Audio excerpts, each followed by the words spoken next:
392 वर्ष होऊन गेली, अजूनही राजाची जशीच्या तशी आहे कीर्ती. 392 वर्ष होऊन गेली, अजूनही राजाची जशीच्या तशी आहे कीर्ती. 18 पगडी जात समान माझ्या राजाची करते आरती. अरे असा राजा या महाराष्ट्राच्या मातीत जन्माला आला. पावन झाली या महाराष्ट्राची धरती, पावन झाली या महाराष्ट्राची धरती. या महाराजांकडे एक अलौकिक अजून एक गुण होता, चारित्र्य संपन्न, पण त्याचबरोबर एकमेव गुण, ते म्हणजे महाराजांना सुपारीच्या खांडाचं सुद्धा व्यसन नाही. सुपारीच्या खांडाचं.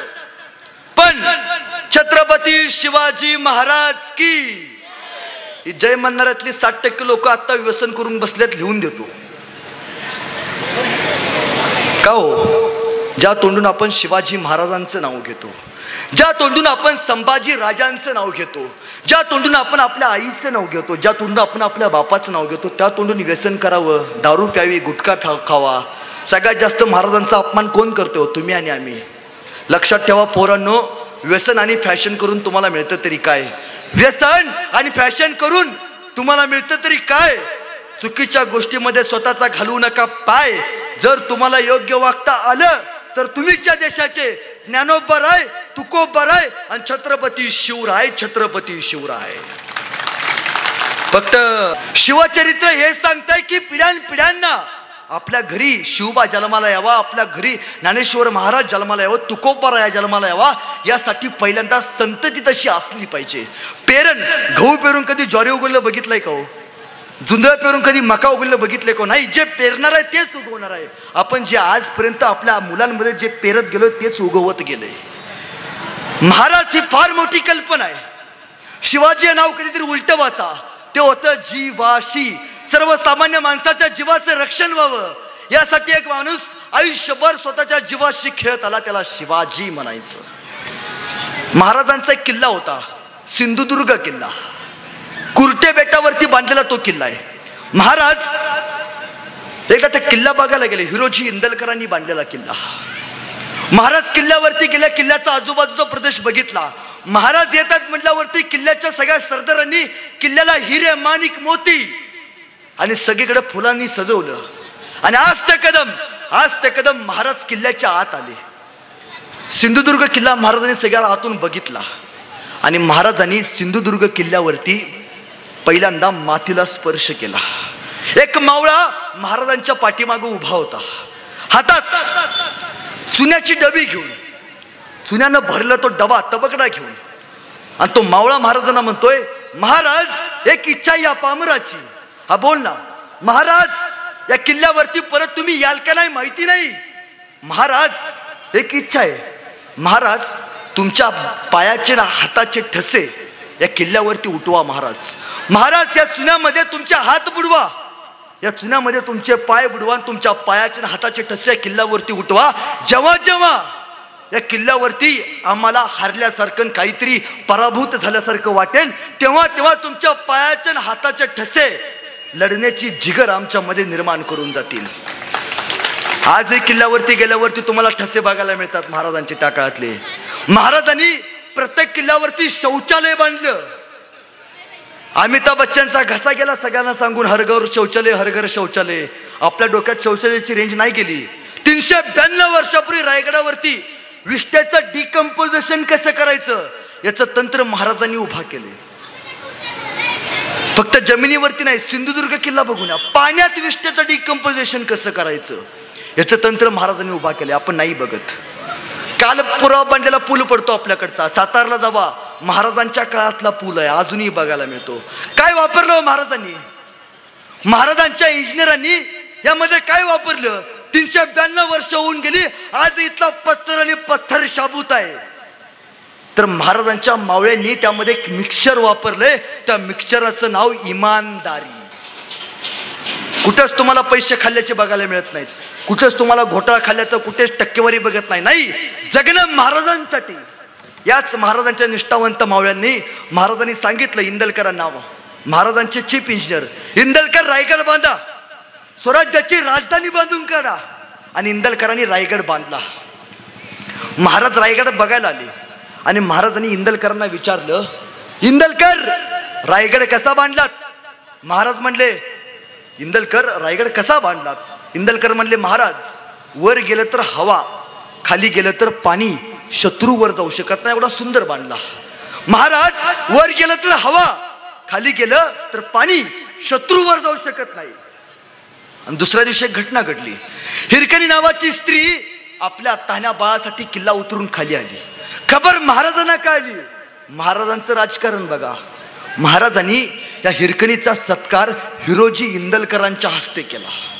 आणि महाराज इंदलकरांना म्हणतात, इंदलकर तुम्ही म्हणाला होतात वर गेलं तर हवा, खाली गेलं तर पाणी, शत्रू वर जाऊ शकत नाही, मग हिरकणी खाली गेली कशी? त्यावेळी इंदलकरांनी फार सुंदर असं वाक्य दिले, उत्तर दिले. इंदलकर असं म्हणतात, महाराज ती महाराष्ट्रातली आई आहे आणि या महाराष्ट्रातली आई आपल्या लेकरासाठी काही करू शकते. याच इंदलकरांचा सत्कार व्हावा म्हणून महाराजांचा ज्यावेळी राज्याभिषेक होता, ते राज्याभिषेकाच्या समयी महाराज एक एक पायरी चढत वरती जात होते. त्यावेळी आऊसाहेबांनी महाराजांना विचारलं, महाराज शिवाजीचा छत्रपती शिवाजी महाराज होतोय, कसं वाटतं आपल्याला? त्यावेळी महाराज म्हणतात, आऊसाहेब मी ज्यावेळी या सिंहासनाची एक एक पायरी चढत होतो, प्रत्येक पायरीवरती मला माझा बाजी आठवत होता, मला माझा तानाजी आठवत होता, मला माझा मुरारबाजी आठवत होता. आऊसाहेब हे स्वराज्य, आणि या स्वराज्याचा जरी मी छत्रपती होणार असलो तरी आऊसाहेब हे स्वराज्य उभारले 18 पगड जात आणि 12 बलुतेदारांच्या रक्तानं. अहो नाही हो, स्वतः नाही. ज्या ज्यावेळी स्वतःची जबाबदारीवर स्वतःवर नाही घेतली, ज्या ज्यावेळी वाटलं की संकट आलंय, त्यावेळी सगळी सोबत माणसं महाराजांनी घेतली. का कुठला औरंगजेब, अफजल खान यांच्या सरदारांची नावं तुम्हाला माहिती आहेत? 4 नावं सांगा. नाही सांगता येत. आणि बारक्या पोराला विचारा शिवाजी महाराजांच्या मावळ्याची नावं सांग, ते लगे म्हणतात तानाजी, यसाजी, बाजी, मोरारबाजी, कणकोजी, जनकोजी, गणकोजी. किती नावं सांगावीत? हे पेरणं ना, इतिहास कोणाची नोंद घेतो? इतिहास पळून जाणाऱ्यांची नाही, तर मातीसाठी रक्त सांडणाऱ्यांची नोंद इतिहास घेतो. हा सगळा प्रसंग झाला. आणि प्रसंग झाल्यावरती महाराज कुणाला त्या 32 मनाच्या सोनेरी सिंहासनावरती बसून कोणाला सोन्याची ढाल देत होते, कोणाला तलवार देत होते. त्यावेळी महाराज इंदलकरांकडे बघितलं, इंदलकर या, रायगड बांधलात, बोला इंदलकर काय देऊ? महाराजांना लगेच नाही म्हणाले, इंदलकर महाराज थोडं 4था आयोग लागू चालू करा, तेवढं आमच्या पगाराचं बघा. नाही, इंदलकर म्हणाले, महाराज तुम्हाला मी मागणार आहे. काय मागणार आहे? महाराज तुम्ही माझ्या सोबत चला. महाराजांना घेऊन इंदलकर जगदीश्वराच्या मंदिराकडे गेले आणि महाराजांना थांबवलं. आणि इंदलकर म्हणतात, महाराज या जगदीश्वराचं मंदिर आपण किल्ल्यावरती बांधलंय. महाराज एक इच्छा या पामराची. हा बोला इंदलकर. महाराज या मंदिराच्या पहिल्या पायरीवरती एक दगड लावायचा आणि त्या दगडावरती मला माझं नाव कोरायची अनुमती द्या. महाराज म्हणले, काय मागितलंस? मागून मागून काय? सोन्याचं कडं, सोन्याचं घोडं नाही मागितलंस. मागून मागून काय? फक्त दगडावरती स्वतःचं नाव कोरायची अनुमती. होय महाराज. महाराज या दगडावरती एक माझं नाव कोरायचं आहे. आणि त्यावेळी इंदलकरांनी त्या दगडावरती एक सुंदर आपलं नाव कोरलं, जे निष्ठेची निशाणी म्हणून जगाला सांगितले जाते. इंदलकर त्या दगडावरती असं लिहितात, सेवेचे ठाई तत्पर हिरोजी इंदुलकर. इंदलकर म्हणतात, महाराज ज्या ज्यावेळी तुम्ही या रायगडावरती याल, ज्या ज्यावेळी जगदीश्वराच्या मंदिरावरती जाल, त्यावेळी प्रत्येक वेळी तुमच्या पायाची धूळ सतत माझ्या डोक्यावरती अभिषेक करत राहील, माझ्या नावावरती अभिषेक करत राहील. एवढं दान फक्त माझ्या पदरात टाका. अहो या राज्याभिषेकासमयी एक सरदार महाराजांचा कोपऱ्यात उभारला होता भिकाराच्या वेशामध्ये. महाराजांना त्याला काहीतरी द्यायचं होतं, पण महाराज देऊ शकत नव्हते. तो माणूस, ज्या माणसानं महाराजांच्या प्रत्येक लढाईचं प्लॅनिंग केलं, भिकाराच्या वेशात उभारला होता, त्याचं नाव भरजी नाईक. अनेकांनी स्वतःची स्वप्न मारून टाकली हो या स्वराज्यासाठी.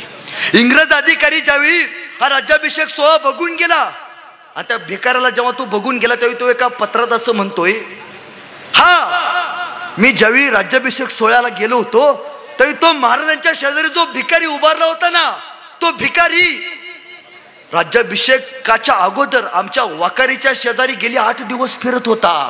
आम्हाला समजलं नाही.